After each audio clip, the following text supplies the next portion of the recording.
In this video, I'm going to break down the often very confusing process of navigating soul connections as we make the transition to the age of Aquarius, or what many call the new earth. These connections are coming in at this pivotal moment for humanity because we're being asked to make some major leaps in evolution. Up until this point, masculine energy has been breaking down the old, while feminine energy has been creating the new. But as we move more into the age of Aquarius, what we're going to begin to see is the union of the divine masculine and the divine feminine together in the new earth timeline. But what exactly does this mean for our relationships? Specifically, what we call divine counterpart or twin flame connections. Let's zoom in from the big picture and take a look at how these collective energies are playing out in our relationships, specifically soulmate connections, twin flame connections, and divine counterpart connections. What are soul connections? The word soulmate has been around forever. Humanity has understood that certain people come into our lives not by chance, but because of our destiny. Soulmates often incarnate together to move through karma as a team.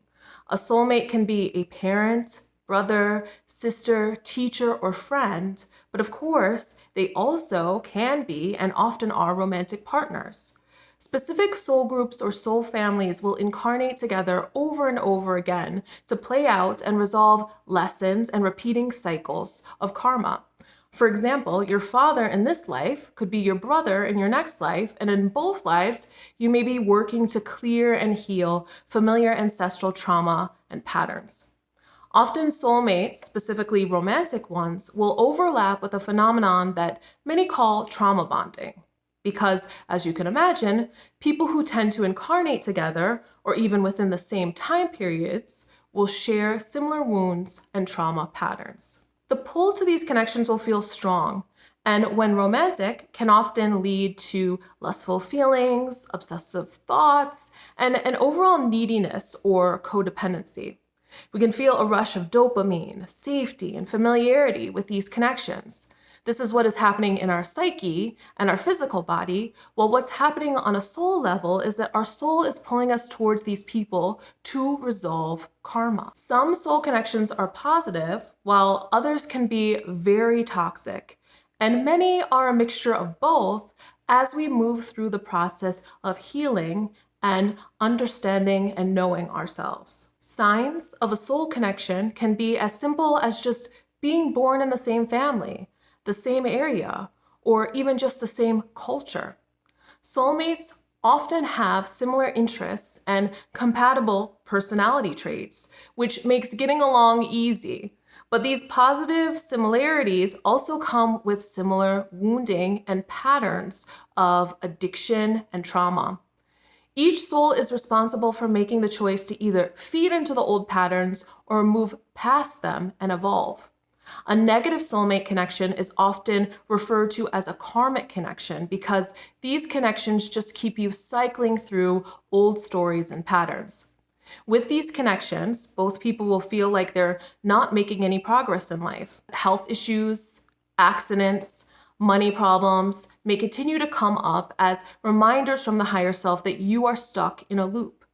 These tower moments are essentially wake-up calls that are trying to snap your ego out of making the same choices over and over again. When two bonded souls choose to work together to move through karma, the connection transitions from karmic to a positive soulmate connection. Positive romantic soulmate connections can serve as a solid foundation to grow and mature. Many people choose to settle down and have a family with a soulmate because there's so much that can be learned from creating a family unit and embodying the mother and father archetypes.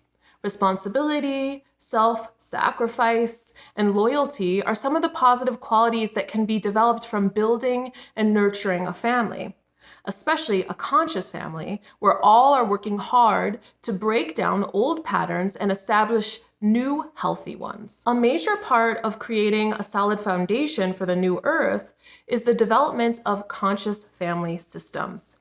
Not only do these systems bring healing, but they also make room for high vibrational souls to incarnate.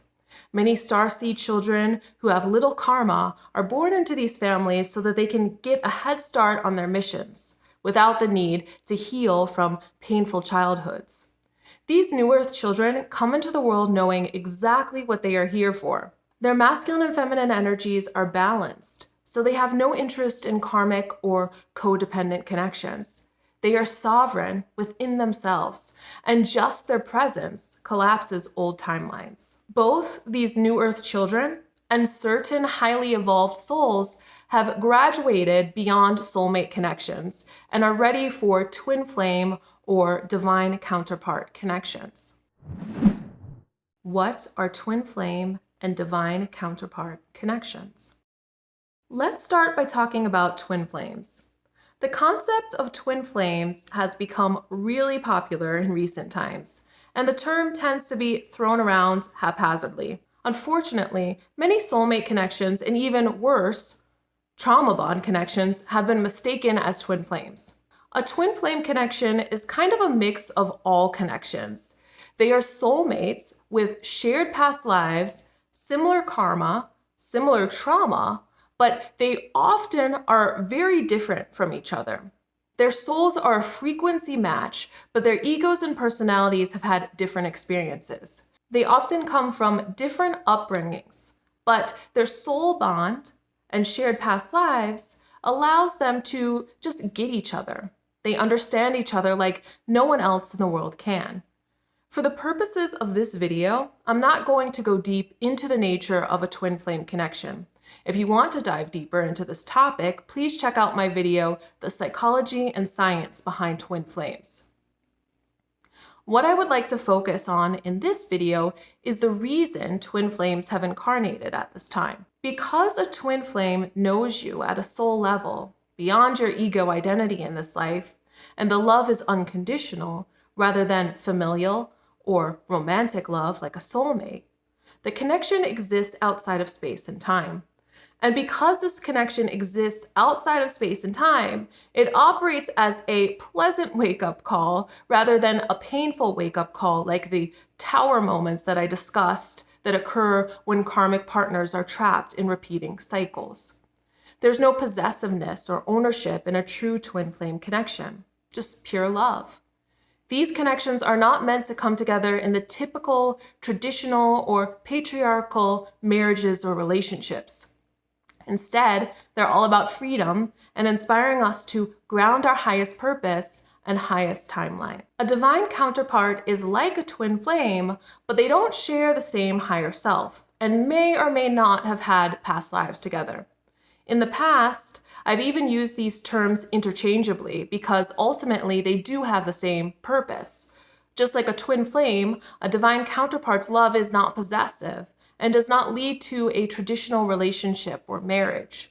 Again, the purpose of this connection is to inspire each other to transcend the lower ego identity and begin to actually embody the higher self on the physical plane. The reason why these twin flame and divine counterpart connections are coming up right now is because we need the leaders of the new earth to ground their purposes and step into mission. Often in a twin flame or divine counterpart connection, a kundalini activation will happen after intense eye contact or voice stimulation.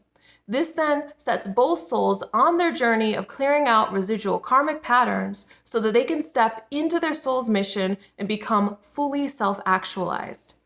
Their masculine energy clears and breaks down the old, while their feminine energy creates new pathways. Once their masculine energy has cleared the old, it is able to unite with the feminine energy in the new earth timeline. What this often looks like is the breakdown of old jobs, relationships, and ways of operating, and a rebirth of an entirely new life, where the ego is in service to the soul, and the person is in service to humanity with their gifts and talents. It's important to note that service to humanity doesn't always mean spiritual work. The way-showers of the new earth are creatives, innovators, entrepreneurs, and leaders in various fields. They all have known deep within their hearts and souls that they were given specific gifts and talents to serve humanity and help with the evolution of the planet. They bring new ways of doing things, fresh energy, and high vibrational solutions for the problems that the world is currently facing. Also, the pure energy of unconditional love that they have alone just serves as a conduit to upgrade the energetic frequency of the planet. Their ability to place self-love above the need for codependent connection will completely reshape the way that humans relate to each other. They will lead us in the development of new relationship systems that are free of trauma bonding, that is focused on possessiveness, repeating karma, and the belief that the acquisition of material wealth, social acceptance, and power will lead to ultimate fulfillment. Those that achieve union between their own divine masculine and divine feminine energies will show us what love truly means and what it looks like to be in service to others from the heart and the soul. Twin flames always move at the same pace because they are a mirror of each other. An inner union of their divine masculine and divine feminine energies will inevitably bring them together into some form of an outer union. Divine counterparts are more like ascension partners who have the ability to rise together and unite at the top. What these outer unions will look like in the physical reality will be up to each soul because we're collectively co-creating this new earth. The important thing to remember is that the inner union always comes first, and the grounding of soul purpose and unconditional love is the final goal.